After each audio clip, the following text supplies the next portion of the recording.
Hello students, कैसे हैं भाई आप सब। उम्मीद करता हूं अच्छे से पढ़ाई कर रहे होंगे। हमने डेरिवेटिव एज रेट मेजर अभी लास्ट टॉपिक कवर किया है। अब हम टेंजेंट्स एंड नॉर्मल्स की बात करेंगे। टेंजेंट्स एंड नॉर्मल्स की बात करने से पहले मैं आपको समझाता हूं भाई। देखिए, टेंजेंट के बारे में तो आप लोग जानते ही होंगे। टेंजेंट आप छोटी क्लास से करते ही आए हैं। I mean 8th 9th 10th में शुरू हो जाता है।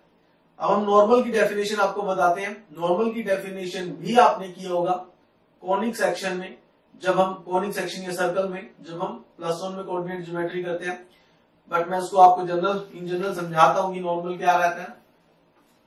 देखिए, हमारे पास मान लेते हैं ये कोई कर्व है y equal to f x.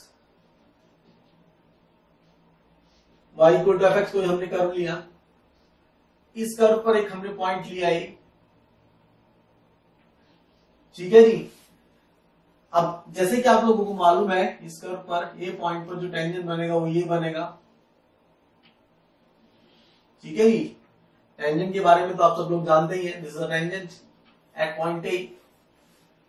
तो नॉर्मल क्या है बेसिकली, इस कर्व का जो नॉर्मल होगा ए पॉइंट के लिए वो एक लाइन होगी perpendicular to this tangent at the point of A, at the point of A. तो ये बेसिकली नॉर्मल है। ये लाइन क्या है, नॉर्मल, और ये क्या है, टेंजेंट, ठीक है जी। तो नॉर्मल क्या है, normal to a curve at a point A.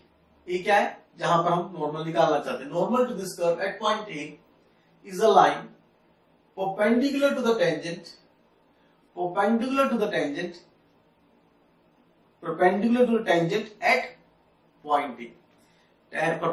to the tangent at point A, ठीक है जी। बेसिकली नॉर्मल क्या रहता है, normal is a line perpendicular to tangent at the point of tangency, at the point of tangency. तो हमें ए point पर normal निकालना था। तो ए पॉइंट पर नॉर्मल निकालने के लिए जो वहां पे टेंजेंट बनेगा वो बनाना ज्यादा आसान है। जब वो टेंजेंट बनेगा तो उसकी जो परपेंडिकुलर लाइन आएगी वही नॉर्मल कहलाया जाएगा। वही क्या कहलाया जाएगा, नॉर्मल, ठीक है जी। तो ये नॉर्मल रहता है, इतना बात समझे। अब इस चैप्टर में जो है हमें क्या रहेगा, हमें टेंजेंट का स्लोप निकालना होता है, नॉर्मल का स्लोप निकालना होता है, टेंजेंट का इक्वेशन निकालना होता है, नॉर्मल का इक्वेशन निकालना होता है, और जो स्ट्रेट लाइन पे हम कुछ पढ़ते थे कि लाइन का डिस्टेंस इतना है, कुछ लोकस से रिलेटेड, वो सब चीजें इसमें यूज में आती हैं, ठीक है जी। तो हमें उन सब के बारे में यहाँ पर पढ़ना होगा, ठीक है जी। किस तरह से हम जनरल कर्व के लिए टेंजेंट निकालेंगे, नॉर्मल निकालेंगे। जो हमने कोऑर्डिनेट ज्योमेट्री में 11th क्लास में देखा था वो स्पेशल कुछ कर्व्स थे, like parabola, ellipse, hyperbola, circle, जिसके लिए हमने टेंजेंट एंड नॉर्मल्स को देखा था। बट अभी हम देखेंगे किसी भी जनरल कर्व के लिए टेंजेंट एंड नॉर्मल को, ठीक है जी। 2 डायमेंशन ज्योमेट्री के किसी भी कर्व के लिए हम टेंजेंट एंड नॉर्मल को स्टडी करेंगे। क्लियर है बच्चों। तो अब जैसे y equal to f x हमने कर लिया है, अब हमें सबसे पहले बात करते हैं टेंजेंट के स्लोप के बारे में, ठीक है जी। लिख लीजिए स्लोप ऑफ अ टेंजेंट। इसके बारे में मैंने आपको कब बताया, इसके बारे में मैंने आपको अभी कुछ समय पहले बताया जब मैं आपको डिफरेंशिएबिलिटी समझा रहा था। डिफरेंशिएबिलिटी में मैंने आपको समझाया था कि derivative and slope of tangent में क्या रिलेशन है। तो वहीं से आपको स्टडी करना है। मैं यहाँ पे सीधा लिख देता हूं। देखिए, जो ये टेंजेंट आ रहा है इस पॉइंट पर, मान लेता हूं इसका स्लोप m है, ठीक है जी। m है, मान लेता हूं mt मान लिया स्लोप ऑफ टेंजेंट, ठीक है भाई। तो इस पॉइंट पर जो ये टेंजेंट बना है इसका स्लोप क्या होगा, f डैश x1। मैंने ये आपको डिफरेंशिएबिलिटी में बहुत अच्छे से समझाया था कि कैसे कोड टेंजेंट में चेंज होती है और वहां पे टेंजेंट का स्लोप किस तरह से डेरिवेटिव के बराबर जाता है, ठीक है जी। तो किसी भी पॉइंट पर, कर्व पर कोई पॉइंट हमें गिवन हो तो सबसे पहले तो कंफर्म कर लो। जैसे मान लीजिए कोई y equal to f x function है और आपसे पूछा जाए कि x1 y1 पॉइंट पे टेंजेंट क्या होगा, तो सबसे पहले ये कंफर्म करो कि x1 y1 पॉइंट उस कर्व पर लाई कर रहा है या नहीं। मेक श्योर वो लाई करता हो, अदरवाइज तो वो अगर पॉइंट ही कर्व पे लाई नहीं करेगा तो उस पॉइंट पर तो हम टेंजेंट कर्व पर बना ही नहीं सकते, ठीक है जी। तो आपको मान लीजिए कहा जाए कि x1 y1 पॉइंट है कर्व पर कोई, और आपको उस पे टेंजेंट का स्लोप बताना है या इक्वेशन बतानी है, तो आपको वहां पर सबसे पहले आपको ये कंफर्म करना है कि वो पॉइंट कर्व पर लाई करता है। ठीक है जी, कंफर्म करने का मतलब ये है कि आपको ये चेक करना है कि y1 f ऑफ x1 के बराबर इक्वल है या नहीं है, ये होना चाहिए। ये होगा तभी हम उस पॉइंट पर टेंजेंट ड्रॉ कर सकते हैं, अदरवाइज क्वेश्चन चेंज होगा कि x1 y1 पॉइंट से कर्व पर टेंजेंट ड्रॉ करो। धीरे धीरे जब आगे जाएंगे सब बातें क्लियर होती जाएंगी। अभी हमने क्या मान लिया कि पॉइंट कर्व पर है, पॉइंट अगर कर्व पर है तो y1 is equal to fx1 होना चाहिए। ठीक है जी, बात समझे। अब आगे देखिए, जब ये पॉइंट कर्व पर है तो इस पॉइंट पे जो टेंजेंट का स्लोप होता है वो ये होता है। इसके बारे में मैंने आपको डिफरेंशिएबिलिटी में समझाया था। ठीक है जी, तो ये तो हो गया इस टेंजेंट का स्लोप, बात समझे। आगे अगर हमें टेंजेंट का स्लोप पता चल गया x1 y1 पॉइंट पर, और हम ये जानते हैं जो नॉर्मल है और जो टेंजेंट है आपस में परपेंडिकुलर होंगे, तो मान लेते हैं नॉर्मल का जो स्लोप है वो mn है, तो mn इंटू mt कितना होगा बच्चों, वो होगा -1, क्योंकि जब दो लाइन परपेंडिकुलर रहती है उनके स्लोप्स का प्रोडक्ट -1 रहता है। ठीक है ना, इन जनरल उनके स्लोप्स का प्रोडक्ट क्या रहता है, -1। तो mn mt is equal to -1, तो यहां से बेसिकली mn कितना आ जाएगा, mn आ जाएगा -1 by f dash x1 provided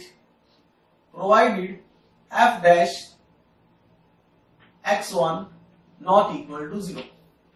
ठीक है जी, ये 0 वाला केस जो होता है हम अलग से देखते हैं, क्योंकि इस केस में जो होता है एक दोनों में से एक y एक्सिस के पैरेलल चला जाता है और एक एक्सिस ऑफ x के पैरेलल चला जाता है, वो अलग केस है। वहां पर mn mt का प्रोडक्ट -1 ना लेके हम जस्ट ऑब्जर्व करते हैं। ऐसा अगर कोई केस आए जब एक लाइन पर पैरेलल टू y एक्सिस चली जाए और एक parallel to axis of x चली जाए, तो mn is equal to -1 over f dash x1।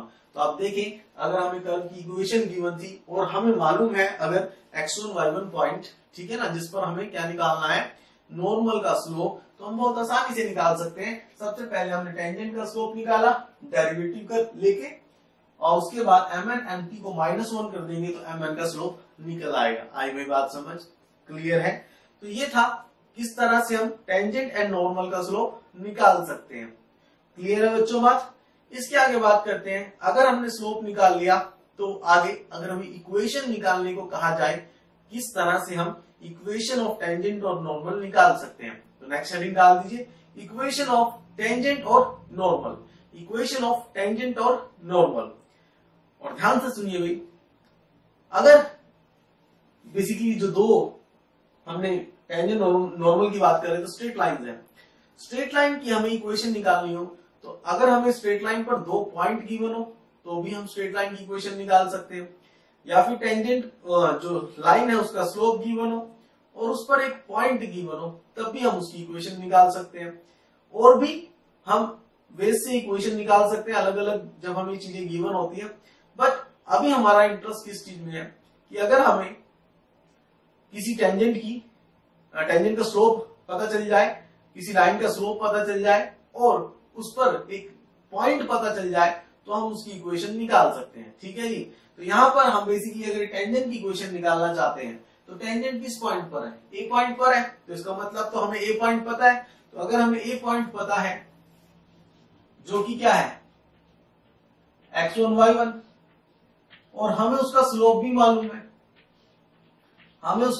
मालूम है, जो कि है f डैश x1। ठीक है जी। तो हम उसकी इक्वेशन लिख सकते हैं, यस हम उसकी इक्वेशन लिख सकते हैं। क्या होगी उसकी इक्वेशन होगी y माइनस y1, उसका स्लोप f डैश x1, ठीक है जी, इंटू में x माइनस x1। यही होती है जब हमें एक पॉइंट गिवन हो और एक स्लोप गिवन हो, y minus y1 is equal to m times x minus x1। Clear है बच्चों। x1 y1 पॉइंट में मेंशन होगा, मान लेते हैं खाली x1 मेंशन है तो यहां से y1 निकल आएगा, अगर खाली x1 मेंशन है तो यहां से y1 निकल आएगा। तो x1 y1 पता चल जाएगा। f डैश x इसका डेरिवेटिव ले लेंगे जब हम fx का, तो f डैश x पता चल जाएगा, तो f डैश x 1 निकल जाएगा। तो यहां से बेसिकली क्या आया, ये जो आई ये टेंजेंट की इक्वेशन निकल के आएगी। क्या निकल के आएगी? ये टेंजेंट की इक्वेशन। ठीक है बच्चों, बात आई हुई बात समझ। इसी तरह से हम नॉर्मल की इक्वेशन अगर निकालें तो नॉर्मल की इक्वेशन में क्या होगा चेंज। देखिए पॉइंट नॉर्मल भी किस पॉइंट पे निकाल रहे हैं हम, ए पॉइंट पे निकाल रहे हैं, तो नॉर्मल के लिए पॉइंट तो ए सेम ही है, बट उसके स्लोप में चेंज आएगा। उसका स्लोप क्या है? उसका स्लोप है ये, बस यहां पर जो स्लोप आएगा नॉर्मल का वो ये आएगा, बाकी सेम रहेगा। ठीक है जी, तो ये टेंजेंट की इक्वेशन है। ऐसे ही नॉर्मल की इक्वेशन में यहाँ पर क्या आ जाएगा, -1/f डैश x1। तो इस तरह से हम टेंजेंट एंड नॉर्मल की इक्वेशन निकाल सकते हैं। टेंजेंट के लिए मतलब टेंजेंट के लिए हम सीधा डेरिवेटिव लेते हैं और इस रिलेशन से हम नॉर्मल का स्लोप निकाल लेते हैं। क्लियर है बच्चों, बात समझ आ गई होगी। ठीक है जी, पहले इसे नोट कर लीजिए, फिर आगे की बात करते हैं। नोट कर लीजिए भी पहले इसे।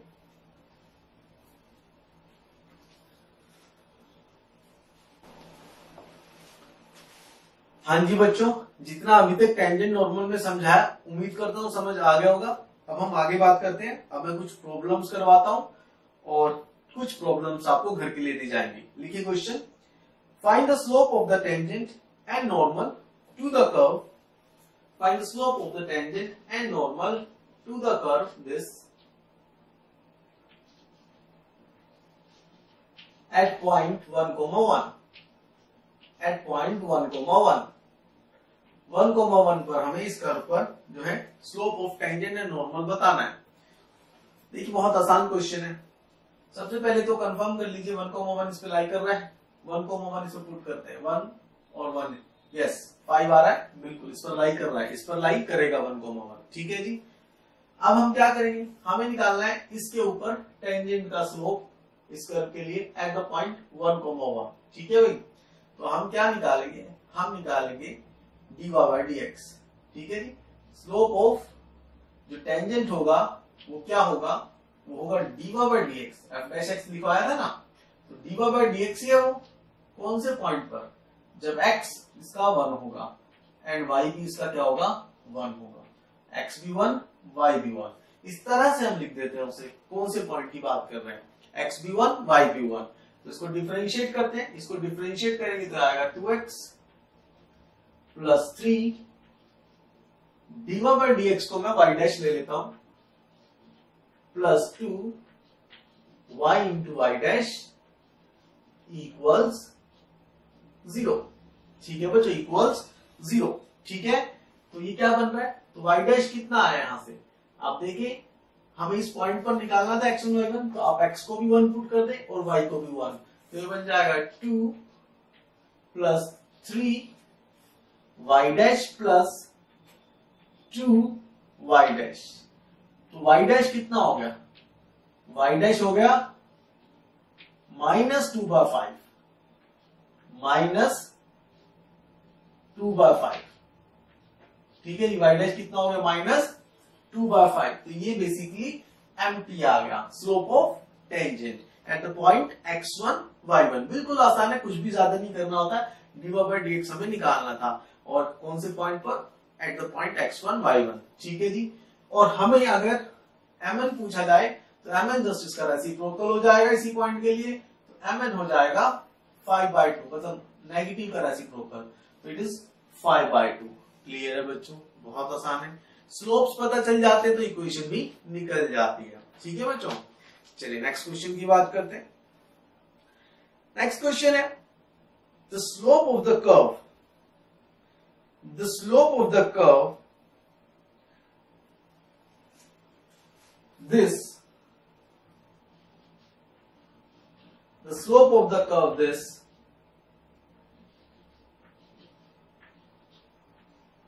at the point 1, -1, at the point 1, -1 is -1, at the point 1, -1 is -1, find a and b, find a and b। बहुत ध्यान से देखिए, आसान क्वेश्चन है मगर इसमें बच्चे अक्सर कंफ्यूज रहते हैं स्टार्टिंग के प्रॉब्लम्स में। ठीक है जी, देखिए ध्यान से, ये कर्व है और हमें कहा है कि इस पर कोई पॉइंट है 1,-1 और उस पर जो स्लोप है वो -1 है, तो स्लोप टेंजेंट का स्लोप, ठीक है जी। तो अच्छा, इसमें क्या स्लोप ऑफ द कर्व, जब ऐसे slope of the curve word हो, स्लोप ऑफ द कर्व उसका मतलब है टेंजेंट का स्लोप, क्योंकि जो वहां पर टेंजेंट का स्लोप है वही कर्व का भी स्लोप होगा। किसी पॉइंट पर जो टेंजेंट का स्लोप होता है वही उस पॉइंट पे कर्व का भी स्लोप है, ठीक है जी। तो टेंजेंट का स्लोप और कर्व का स्लोप एक ही बात रहेगी। तो यहां पर बेसिकली जो हमें कहा गया है 1,-1 पॉइंट पर कर्व का स्लोप मतलब वो टेंजेंट का स्लोप है, और वो कितना है -1। तो हम सबसे पहले देखिए इसी ऊपर वाले रिलेशन की तरह, एमटी कितना होगा यहाँ पर, एमटी है बेसिकली, क्या है एमटी, -1, और according to rule d y by d x अगर हम यहां से निकाले, डीवा बाय डीएक्स कितना होगा, 2y डैश इंटू में 2ax, ठीक है बच्चों। तो y डैश कितना हुआ, y डैश हुआ ax बाय y, ठीक है जी, ये हुआ y डैश। तो इसके करस्पॉन्डिंग जब हम स्लोप की बात कर रहे हैं तो बेसिकली 1,-1 पर 1, sorry, this is not 2, this is 4, this is 4 derivative, तो this is 2 नीचे आएगा। तो 1,-1 पर जब हम बात कर रहे हैं तो उसके अकॉर्डिंग जो यहां से रिलेशन आएगा वो आएगा -1 इज इक्वल टू -a/2। यहां से जब हम x को 1 और y को -1 पुट करेंगे तो जो डेरिवेटिव उस पॉइंट पर होगा वो स्लोप ऑफ टेंजेंट देगा उस पॉइंट पर, तो वो कितना है -1 के इक्वल। तो a का वैल्यू कितना हो गया, ये यहां से a आ गया 1/2, ये कितना आ गया बच्चों 1/2, ठीक है भाई। अब ये तो निकल के आ गया। अब कंफ्यूजन ये आती है कि b कैसे निकाले, मैक्सिमम बच्चे कंफ्यूज रहते हैं b कैसे निकाले। तो b ऐसे निकाले, मैंने आपको अभी थोड़ी देर पहले थ्योरी में बताया कि जब किसी पॉइंट पे टेंजेंट इस तरह से आपको कहा जाए कि टेंजेंट निकालना है, ये गिवन हो, उस केस के अंदर सबसे पहले आपको एक कंफर्मेशन लेनी है कि जो भी पॉइंट है वो उस कर्व पर लाई करता हो, जो भी पॉइंट है वो उस कर्व पर लाई करता हो। अभी पॉइंट कौन सा है 1,-1, तो वो इस पर लाई करेगा तभी हम ये सारा प्रोसेस कर सकते हैं। तो वो इस पर अगर लाई करेगा तो इसकी इक्वेशन को सेटिस्फाई करेगा, तो हम इसकी इक्वेशन में पुट कर देते हैं। तो इसकी इक्वेशन में पुट करने का मतलब है हमें एक और इक्वेशन मिल जाना, that is a plus b equals to, ठीक है बच्चों। ये ऑलरेडी आ चुका है, यहां से इस इक्वेशन की हेल्प से और उससे हमें b मिल जाएगा इक्वल टू 0। क्लियर है बच्चों, बात समझ में आई। बहुत इजी प्रॉब्लम्स होती है, कुछ नहीं ज्यादा सोचना होता। टेंजेंट और नॉर्मल की अगर किसी भी एग्जाम में प्रॉब्लम आती है, आपके बेस अच्छा है तो आपसे डेफिनेटली वो प्रॉब्लम सॉल्व होगा, ठीक है जी। इसको नोट कर लीजिए, फिर आगे चलेंगे।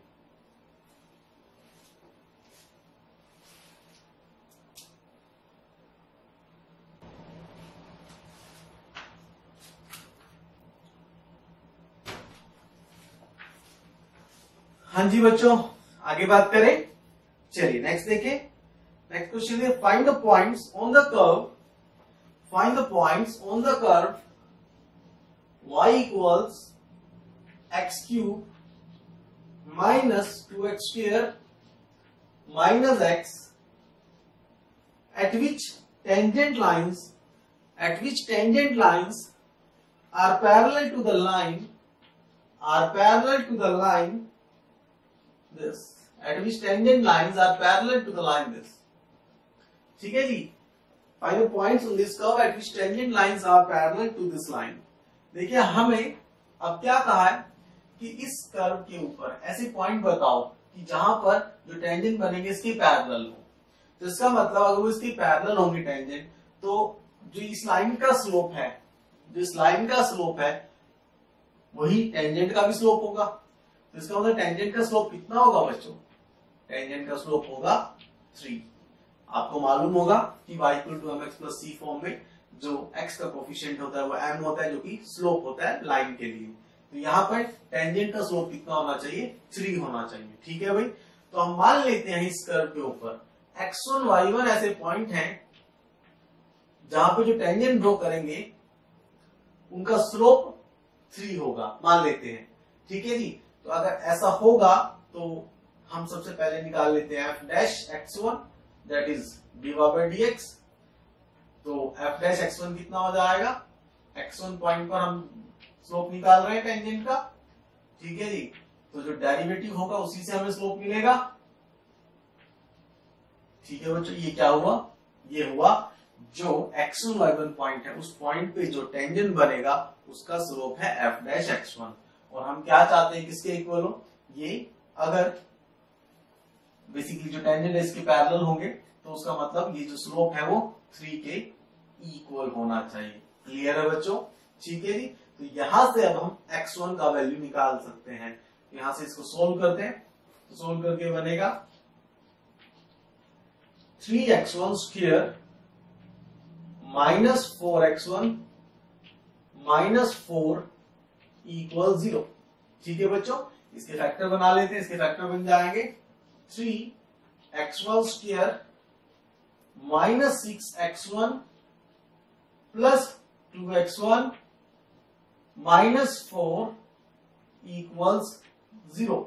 तो इसमें से 3 कॉमन आ रहा है, 3x1, ठीक है जी। तो this will give you 3x1 and bracket में x1 माइनस 2 एंड इधर प्लस 2 x1 माइनस 2, ठीक है जी। तो यहां से जो x1 का वैल्यू आया, x1 की दो वैल्यू आ गई, एक x1 आया 2 के इक्वल और x1 इक्वल्स माइनस 2/3, ठीक है बच्चों। तो ये दो ऐसे पॉइंट हैं इस कर्व के ऊपर जहां पे जब हम टेंजेंट ड्रॉ करेंगे तो उसका जो स्लोप होगा वो 3 होगा, ठीक है जी। तो x1 के करस्पॉन्डिंग y1 निकाल लीजिए। ऐसे ही यहाँ बेसिकली दो पॉइंट है, 2 के करस्पॉन्डिंग भी y निकाल लीजिए एंड माइनस 2/3 के करस्पॉन्डिंग भी y निकाल लीजिए, तो आपको इस कर्व पर पॉइंट पता चल जाएंगे। तो बेसिकली मैं आपको लिखवा देता हूं फाइनली। तो जो पॉइंट आएंगे वो आएंगे 2, माइनस 2, 2 के करस्पॉन्डिंग y माइनस 2 आएगा, और दूसरा पॉइंट आएगा minus 2/3, minus 14/27, minus 2/3, minus 14/27। Clear है बच्चों, बिल्कुल आसान क्वेश्चन था, ठीक है जी। चलिए अब मैं इससे रिलेटेड आपको इस स्लोप्स वगैरह से रिलेटेड आपको क्वेश्चन दे रहा हूं, घर के लिए नोट कर लीजिए। उम्मीद करता हूं ये आपको समझ आ गया होगा। लिखिए question, find the points on the curve 4x square plus 9y square, 4x square plus 9y square equal to 1, where the tangents are perpendicular, to the line 2y plus x equals 0. Tangents are perpendicular to the line 2y plus x equals 0. Next question, find the points on the curve. Find the points on the curve 9y square equals x cube, 9y square equals x cube, where normal to the curve makes equal intercepts with the axis, ठीक है जी।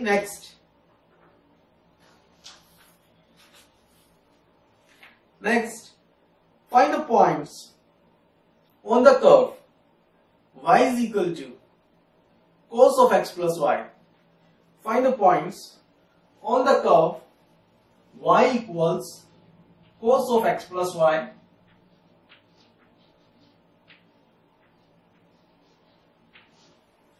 where x is from minus 2pi to 2pi close bracket, where x is from minus 2pi to 2pi close bracket, where the tangents, find the points on the curve this, where the tangents are parallel to the line, x plus 2y equals 0. Tangents are parallel to the line x plus 2y equals 0. Next question. Next parametric form से related question है। Parametric form हम जानते हैं already क्या होता है, ठीक है जी। Find the points on the curve, x equals a into theta plus sin theta and y equals a 1 minus cos theta, where the tangent is perpendicular to the line x plus y plus 2 equal to 0. Where the tangent is perpendicular to the line x plus y plus 2 equal to 0, where theta is from minus pi by 2 to pi by 2. Where theta is from minus pi by 2 to pi by 2. Next question. Find the points on the curve y equal to x cube. Find the points on the curve y equal to x cube at which slope of the tangent is equal to the y coordinate of those points.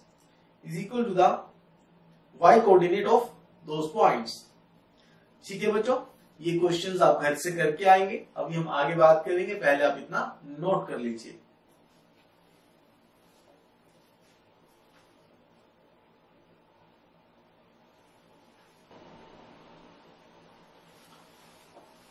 हाँ जी बच्चों, जितना अब तक समझाया समझ आ गया होगा। जो प्रॉब्लम्स घर से करने के लिए दिए उसको अच्छे से ट्राई करना। आगे हम बात करते हैं इक्वेशंस की अब। ठीक है जी, लिखिए, आसान सा क्वेश्चन है। Find the equation of tangent and normal to this parabola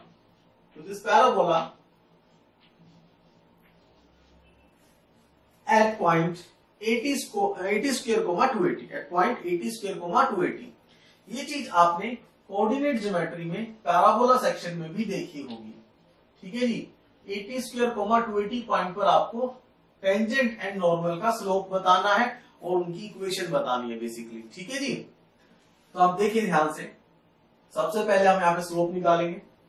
slope of tangent at point 10 जो कि होगा dy/dx। कौन से पॉइंट पर? इस पॉइंट पर 80 स्क्वायर 280 पर। ठीक है जी, इसी पॉइंट पर होगा ऐसा। तो हम इसका डेरिवेटिव निकालते हैं। डेरिवेटिव निकालेंगे तो आएगा 2y y dash equals 4ax। ठीक है बच्चों, तो y डैश कितना हुआ? y डैश हुआ 2ax/y। ठीक है जी, तो इस पॉइंट पर कितना होगा? ये इस पॉइंट पर होगा, आप x की जगह 80 स्क्वायर पुट करेंगे एंड y की जगह 280। तो जब आप इस तरह से पुट करेंगे तो हमारे पास क्या आएगा? x की जगह 80 तो y की जगह 280। तो sorry, this is basically x, यहां से x हट जाएगा। ठीक है नी, तो 4a, ये 2a बाय में दिस। तो जब आप पुट करेंगे तो ये बन जाएगा 1/t। x तो यहाँ पर रहा ही नहीं, सिर्फ y रहेगा, तो ये बनेगा 1/t। तो स्लोप ऑफ टेंजेंट कितना आ गया? 1/t आएगा। ठीक है जी, तो स्लोप ऑफ टेंजेंट 1/t, तो स्लोप ऑफ नॉर्मल कितना हो जाएगा?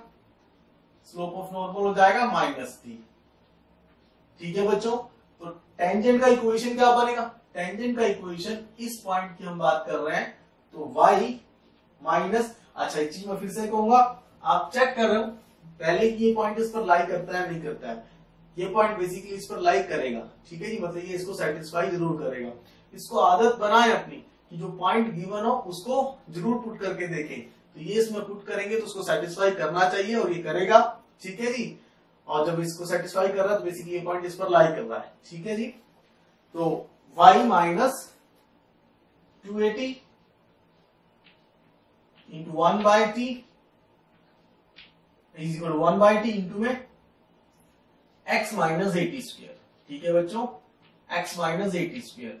जब आप क्रॉस मल्टीप्लाई वगैरह करेंगे तो ये बन जाएगा ty is equal to x plus 80 square. ये टेंजेंट का इक्वेशन आ गया एट पॉइंट दिस। इसी तरह से नॉर्मल की इक्वेशन जब हम निकालेंगे तो क्या बन जाएगा? y माइनस 280 नॉर्मल का इक्वेशन, बस ये नॉर्मल का स्लोप आएगा तो -t, point as it is x minus 80 square. ठीक है जी, जस्ट क्रॉस मल्टीप्लाई का मतलब मल्टीप्लाई करके अरेंज कर दीजिए, आपको नॉर्मल का इक्वेशन मिल जाएगा। बहुत आसान होता है, कुछ भी ऐसा नहीं करना होता। स्लोप का हमें पता होना चाहिए, उसके आगे तो स्ट्रेट लाइंस की कुछ छोटे मोटे पॉइंट्स होते हैं, उसको आपको ध्यान रखना है। क्लियर है बच्चों? तो इसी तरह से और भी क्वेश्चंस हैं, लेकिन मैं चाहूंगा ये सभी क्वेश्चंस पहले आप खुद से ही ट्राई करें। इसमें मेरा बताने लायक कुछ अलग से काम नहीं है, तो मैं 2-3 क्वेश्चन आपको और दे रहा हूँ। कॉन्सेप्ट मैंने आपको बता ही दिया। लिखे question, find the equation of the tangent and normal, find the equation of tangent and normal to the curve this,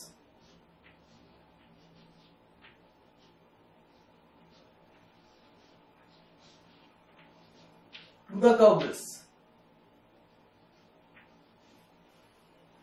at x1 y1, at x1 y1 where x1 is 2 and y1 greater than 0, where x1 is 2 and y1 greater than 0.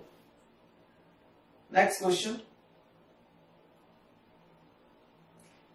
find the equation of tangent line to the curve x equals 1 minus cos theta,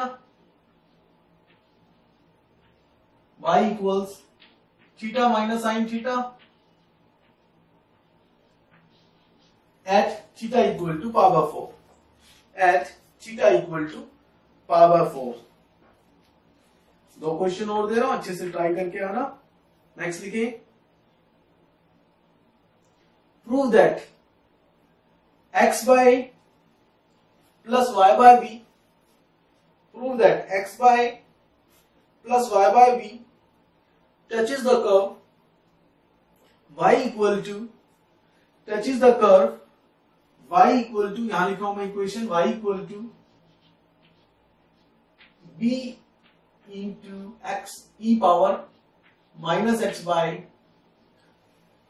prove that x by plus y by b equal to 1 touches the curve this at the point where curve crosses the y-axis, where curve crosses the y-axis. Also write down the equation of normal at the same point. Also write down the equation of normal at the same point. Last question लिखे, ये बहुत आराम से करना और इसके result को याद रखें तो ज्यादा अच्छा है। जो मैं क्वेश्चन दे रहा हूं, find the equation of tangent, find the equation of tangent to x power m over a power m plus y power m over b power m equals 1 at the point x0 y0. Find the equation of tangent to this curve at the point x0 y0. ठीक है बच्चों, ये questions आप घर से try करके आएंगे, but अभी मैं कुछ और बातें आपको बताऊंगा, पहले से नोट कर लीजिए, फिर आगे चलते हैं।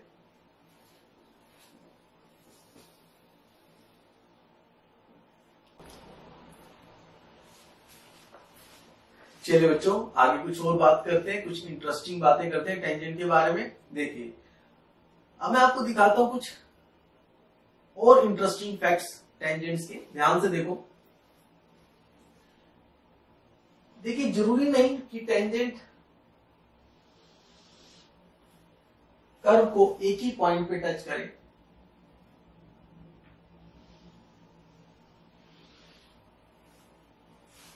ये यहां पे अगर मैं कोई टेंजेंट ड्रॉ करता हूं, नो डाउट यहां तो इसने एक ही पॉइंट पे टच किया, मगर ये वापस से आगे जाके कर्व को फिर से इंटरसेक्ट कर सकता है। ठीक है ना? तो अक्सर बच्चे सोचते हैं कि ये सोचते हैं कि उसने कर्व, टेंजेंट कभी कर्व को इंटरसेक्ट नहीं कर सकता, कर सकता है, आगे जाके वो इंटरसेक्ट भी कर सकता है। तो ये इस पॉइंट पे टेंजेंट है, लेकिन आगे जाके ये इंटरसेक्ट कर सकता है। ठीक है जी, तो ये पहला इंटरेस्टिंग पॉइंट है जो हमें ध्यान रखना चाहिए। दूसरा, बच्चे सोचते हैं कि टेंजेंट हमेशा इस तरह से होगा कि एक तरफ टेंजेंट हो, एक तरफ कर्व होगा, और टेंजेंट कभी कर्व को क्रॉस नहीं कर सकता। तो देखिए, टेंजेंट कर्व को बिल्कुल क्रॉस कर सकता है। एक तो यही केस है, टेंजेंट जब कर्व को क्रॉस कर रहा है। और दूसरा इंटरेस्टिंग केस क्या है, जैसे अगर मैं कुछ ऐसा कर्व बना देता हूं, ठीक है जी, तो अब देखिए यहां पे जो टेंजेंट बनेगा, यहां पे भी टेंजेंट बनेगा और यहां पे ये टेंजेंट बनेगा, और जो टेंजेंट होगा वो कर्व को eight the point of tangency cross कर रहा है। ये टेंजेंट कर्व को eight the point of tangency cross कर रहा है। बहुत इंटरेस्टिंग चीज है। अक्सर बच्चे सोचते हैं कि टेंजेंट इस तरह से होगा, बट ये भी एक टेंजेंट ही है। ये कर्व को क्रॉस कर रहा है, ये कर्व चल रहा है हमारे पास और ये टेंजेंट है हमारे पास। तो टेंजेंट ने कर्व को क्रॉस किया eight the point of tangency, तो ऐसा भी हो सकता है। ठीक है जी। और तीसरी चीज ध्यान से देखो, देखिए कई बार ऐसा होता है कि क्वेश्चन में कर्व इस तरह से कि उस पॉइंट पर डिफरेंशिएबल नहीं है, क्योंकि डिफरेंशिएबिलिटी की डेफिनेशन जो हमने देखा था, left hand derivative limit and right hand derivative limit दोनों इक्वल एंड फाइनाइट आनी चाहिए। बट कई बार क्या होता है कि वहां पे डिफरेंशिएबल नहीं है, कि वो इनफाइनाइट आ रहा है, बट वहां पे टेंजेंट एग्जिस्ट कर सकता है। जैसे मैं कर्व इस तरह से बनाता हूं, मान लेते हैं ये एग्जांपल ले लेते हैं लाइक दिस, और भी एग्जांपल्स हो सकते हैं। अभी मैंने लिया y इक्वल टू x का पावर 1/3 का एग्जांपल लिया। ठीक है जी। तो अब देखिए इस पॉइंट पे जो टेंजेंट है, हमने इसको टेंजेंट दिखाया एक्सिस ऑफ y को इटसेल्फ। ठीक है जी, एक्सिस ऑफ y को, एक मिनट थोड़ा इसको थोड़ा और बेटर कर सकते हैं। ठीक है जी। तो इसको हमने एक्सिस ऑफ y को जो है यहाँ पे टेंजेंट दिखाया। तो अब देखिए अगर कोई हमसे पूछे कि जीरो पे डिफरेंशिएबल है या नहीं है, तो हमारा आंसर होगा नहीं, ये जीरो पे डिफरेंशिएबल नहीं है। क्यों नहीं है? क्योंकि जीरो पे जब हम इसका डेरिवेटिव निकालेंगे तो उसका जो लिमिट आएगा, मतलब जब हम डेरिवेटिव फर्स्ट प्रिंसिपल से निकालेंगे तो जो डेरिवेटिव निकल के आएगा वो इनफाइनाइट आएगा, लिमिट वैल्यू जो आएगा वो इनफाइनाइट आएगा। तो हम कहेंगे कि वो डिफरेंशिएबल नहीं है, क्योंकि डिफरेंशिएबिलिटी के लिए उसका फाइनाइट आना जरूरी है। बट अगर हमसे पूछे टेंजेंट एग्जिस्ट कर रहा है या नहीं कर रहा है, यस, यहाँ पर y एक्सिस खुद इस कर्व को टेंजेंट है। तो ऐसा नहीं है कि डिफरेंशिएबल नहीं है तो टेंजेंट भी एग्जिस्ट नहीं करेगा। ऐसा हो सकता है कि डिफरेंट मतलब बेसिकली स्लोप और टेंजेंट का डायरेक्ट रिलेशन है, basically differentiability and slope of tangent का डायरेक्ट रिलेशन है। बट अगर डिफरेंशिएबल नहीं है तो ऐसा नहीं कि टेंजेंट एग्जिस्ट नहीं करेगा, वो कर सकता है। ये केस मैंने आपको दिखाया, यहाँ पे बेसिकली जो डेरिवेटिव वो इनफाइनाइट है, बट टेंजेंट जो है वो अभी भी एग्जिस्ट कर रहा है। ठीक है जी। तो कई बार इस तरह से जो डेरिवेटिव होगा वो इनफाइनाइट बन रहा होगा। ठीक है जी। तो उस केस में जो टेंजेंट होगा वो parallel to axis of y या फिर खुद y एक्सिस बन रहा होगा, जैसे कि यहाँ पर है। तो इन छोटे छोटे पॉइंट्स को, जो 3 पॉइंट बताए, ध्यान रखो। अक्सर यहाँ पर बच्चे कंफ्यूज रहते हैं कि डिफरेंशिएबल ही नहीं है तो टेंजेंट कैसे एग्जिस्ट करेगा। तो बिल्कुल ऐसा हो सकता है कि जब डिफरेंशिएबल ना हो तब टेंजेंट एग्जिस्ट करे। यस, ये ऐसा हो सकता है। ये मैंने आपको एग्जांपल दिखाया उस चीज का। क्लियर है बच्चों? आई भी बात समझ? हाँ, जिस पॉइंट पे आप टेंजेंट बना रहे हैं, उस पॉइंट पे फंक्शन कंटिन्यूअस जरूर होना चाहिए। ठीक है जी। ऐसा नहीं कि कंटिन्यूअस ही नहीं है और हमने टेंजेंट बना दी, क्योंकि हम उस पॉइंट की बात कर रहे हैं। ठीक है जी। तो उस पॉइंट पे कंटिन्यूअस तो जरूर होना चाहिए, इतना मैं जरूर कहूंगा आप लोगों को। बट डिफरेंशिएबिलिटी ना होने के बावजूद भी टेंजेंट एग्जिस्ट कर सकता है। क्लियर है बच्चों? ठीक है जी। तो आज की क्लास में इतना ही, बाकी बातचीत नेक्स्ट टाइम करेंगे। उम्मीद करता हूँ आपको आज का लेक्चर अच्छे से समझ आ गया होगा। जो प्रॉब्लम्स आपको मैंने दी हैं वो ट्राई कर लेना। उसमें से हार्डली 2 से 3 प्रॉब्लम जो है मैं बोर्ड पे डिस्कस करूंगा, बाकी के जस्ट आंसर बताए जाएंगे, क्योंकि प्रॉब्लम्स मुश्किल नहीं है। अगर कॉन्सेप्ट समझ आ गया तो डेफिनेटली प्रॉब्लम सारी की सारी सोल्व हो जाएंगी। ठीक है बच्चों, bye bye, take care, keep learning.